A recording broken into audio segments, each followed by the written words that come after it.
পালা বদলের রাজ্যে ফের ক্যাম্প বদল আরাবুল ইসলামের। তৃণমূল জমানার তাজা নেতা এখন ভালো ছেলে আরাবুল। তৃণমূল আইএসএফ হয়ে এবার কি ঋতব্রত তৃণমূলে আরাবুল ইসলাম? বিধানসভায় তিনি ঋতব্রত বন্দ্যোপাধ্যায়ের সঙ্গে সাক্ষাৎ করলেন এবং শুধু তাই নয়, ভালো ছেলে বলে আরাবুলকে সার্টিফিকেটও দিলেন ঋতব্রত বন্দ্যোপাধ্যায়। আমার জন্য কি করেছে কালীঘাট তৃণমূল? ঋতব্রত বন্দ্যোপাধ্যায়ের সঙ্গে সাক্ষাৎ নিছকই সৌজন্যমূলক। ঋতব্রত বন্দ্যোপাধ্যায়ের সাক্ষাৎ নিয়ে এমনই দাবি করেছেন ভাঙড়ের প্রাক্তন তৃণমূল বিধায়ক। সাধারণ মানুষের দুঃখ যন্ত্রণা এগুলো নিয়ে কথা হচ্ছিল, কথা চলতে থাকবে, টু বি কন্টিনিউ। মানে আরাবুলকে যোগদান করছেন, তিনি স্পষ্ট করে কিছু বললেন না, আপনি কি বলবেন?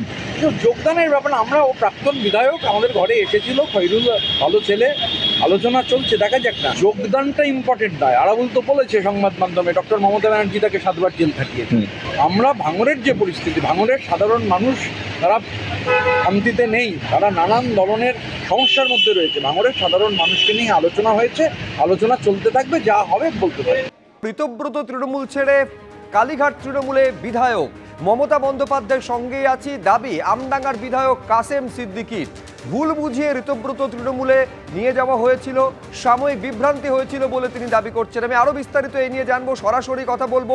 আশাবুল হোসেন আমাদের প্রতিনিধি রয়েছেন, ছবিতেও যেমনটা দেখা যাচ্ছে কুণাল ঘোষের পাশে বসে রয়েছেন কাসেম সিদ্দিকী। কিন্তু এতদিন পর্যন্ত আশাবুল যেটা দেখা যাচ্ছিল যে মমতা বন্দ্যোপাধ্যায়ের হাত ছেড়ে ঋতব্রত তৃণমূলে নাম লেখানোর একটা ভিড়, একটা স্রোত লক্ষ্য করা যাচ্ছিল।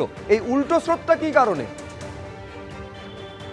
দেখো, একটা সময় যে মমতা বন্দ্যোপাধ্যায়ের শিবির ছেড়ে ঋতব্রত শিবিরে চলে যাওয়ার ঢল নেমেছিল, এখন কিন্তু দেখা যাচ্ছে যে পাল্টা স্রোতটা শুরু হয়েছে, যে অনেকেই ধীরে ধীরে তারা মমতা বন্দ্যোপাধ্যায়ের শিবিরের দিকে যোগদান করছেন।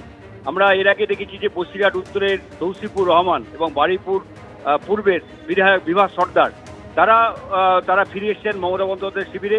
আজকে কাসেম সিদ্দিকী তিনি আনুষ্ঠানিকভাবে জানিয়ে দিলেন যে তিনি আর ঋতব্রত শিবিরে নেন, তিনি ফিরে এসেছেন মমতা বন্দ্যোপাধ্যায়ের শিবিরে এবং মমতা বন্দ্যোপাধ্যায়ের কাছে গিয়ে তিনি কালীঘাটে দেখাও করেছেন।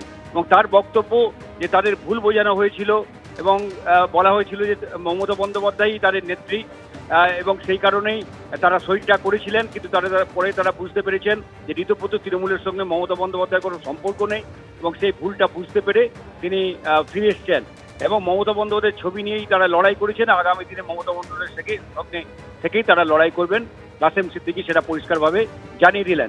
এবং এইরকম একটা আবহে কুণাল ঘোষ আজকে তিনি চ্যালেঞ্জ করলেন, যে চ্যালেঞ্জটা এতদিন ঋতব্রত বন্দ্যোপাধ্যায় করছিলেন, যে ফ্লোর টেস্ট হোক বিধানসভায়, যে আমরা যে সংখ্যাগরিষ্ঠ বিধায়ক যে আমাদের সঙ্গে আছে তার জন্য ফ্লোর টেস্ট হোক এবং সেই টেস্ট দিতে আমরা রাজি।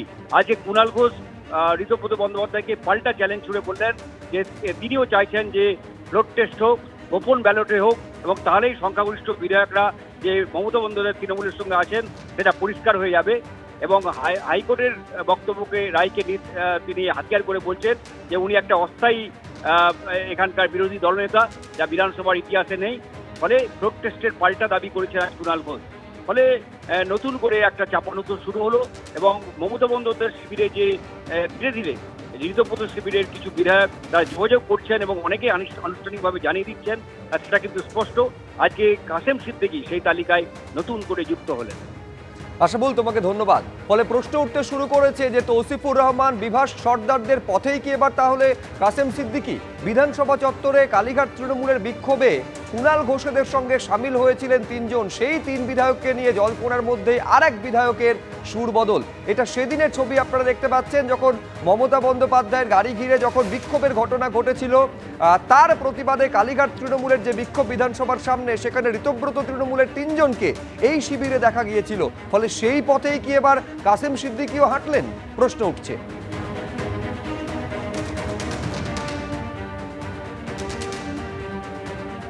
আমাকে বলা হয়েছিল ওরা দিদি থাকবেন। ঢোকার পরে উনি যেভাবে আমাদের মিথ্যে কথা বলেছেন, টোটাল মিথ্যে কথা।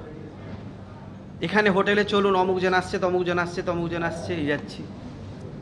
আপনার ML হাউসে আসেন, এখানে এই বিষয়ে আলোচনা হবে, সব জায়গায় দিদি থাকবে, দিদি থাকবে। তা আমার প্রশ্ন, দিদি কোথায়? দিদি যখন আছে, দিদি কই? বাংলার মানুষ আমাকে ভালোবাসে, শুধু আমডাঙ্গা নয়, আমরা 97 জেলার পীর সাহেব, আমাকে প্রত্যেকটা জেলার মানুষ আমাকে মানে, ভালোবাসে। ঢুকে উনি যেভাবে বললেন, গেলাম, যে দিদি থাকবে যখন, আমরা সবাই, দিদি যখন আছে আমরা আছি। তারপরে দেখলাম দিদি নাই, কোনো জায়গায় দিদির কোনো গল্প নাই। আমরা তো ওনাকে চিনি না, আমরা তো দিদিকে চিনি। দিদির পোস্টার বুকে নিয়ে আমডাঙ্গায় ঘুরিয়েছি, দিদিকে দেখে তো আমাকে ভোট দিয়েছেন। আমি দিদির পাশে আগে ছিলাম, এখনও আছি এবং এভরি টাইম থাকবো। অপোজিশন লিডার পোস্টটা নিয়ে ফ্লোর টেস্ট হোক এবং সিক্রেট ব্যালটে হোক, আপনাকে মাননীয় অধ্যক্ষ পরিষ্কার বলছি, এই কথায় কথায় এরা বলছিল না ফ্লোর টেস্ট হোক, ফ্লোর টেস্ট হোক, চলুন ফ্লোর টেস্ট হোক। যারা বলছিল ফ্লোর টেস্ট হোক, চ্যালেঞ্জ অ্যাকসেপ্ট করে বলছি অপোজিশন লিডার নিয়ে ফ্লোর টেস্ট হোক এবং সেটা সিক্রেট ব্যালটে হোক। ওই শুভেন্দুবাবু পুলিশ দিয়ে বাড়িতে পুলিশ পাঠিয়ে একে ডেকে এনে ওর সঙ্গে যাবে না, সিক্রেট ব্যালট হোক, ফ্লোর টেস্ট হোক, চলুন দেখা যাক। যারা যারা গরম দেখাচ্ছে, আরে পুরো দাড়িটা ওঠেনি, এখানে একটু বাকি সব ছড়ানো, পুরো দাড়ি ওঠেনি, সে বলছে ফ্লোর টেস্ট হোক। চ্যালেঞ্জ অ্যাকসেপ্ট করছি, ফ্লোর টেস্ট হোক, এখন যেন পিছিয়ে যাওয়ার নাটক না হয়। এবং যারা বলছিল ফ্লোর টেস্ট হোক, আমরা বললাম হোক, একটা লাইন জুড়ে দিলাম, সিক্রেট ব্যালটে হোক। এবিপি আনন্দ, এগিয়ে থাকে, এগিয়ে রাখে।